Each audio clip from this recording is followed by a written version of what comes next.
Europa লিগের quarter final থেকে বিদায় নিল লিভারপুল। আতালান্তার বিপক্ষে মাঠে নামে রাতে সেই ম্যাচটিতে অত্যন্ত ভালো খেলে লিভারপুল এবং মোহাম্মদ সালার গোলে ম্যাচটি 1-0 গোলের ব্যবধানে জয়লাভ করে। 1-0 গোলের ব্যবধানে জয়লাভ করলেও সেমিফাইনালে উঠতে পারেনি লিভারপুল। আতালান্তা আগের ম্যাচে 3-0 গোলের বড় ব্যবধানে জয়টা ছিনিয়ে নিয়ে একবার দিয়ে রেখেছিল সেমিফাইনালে, এবং পরবর্তীতে আজ এটা প্রায় আনুষ্ঠানিক ম্যাচে, কারণ 4 গোলের ব্যবধানে ম্যাচটি জয়লাভ করতে হবে এমন সমীকরণ ছিল।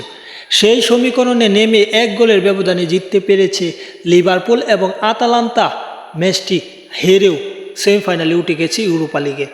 তাই এই ম্যাচটি আনুষ্ঠানিকই বলা যায়, কারণ প্রথমে থেকেই দুই দল ভালো খেলছিল এবং সেই ধারাবাহিকতায় আতালান্তাকে একটি গোল দেয় মোহাম্মদ সালাহ এবং এই গোলেই জয় পায়।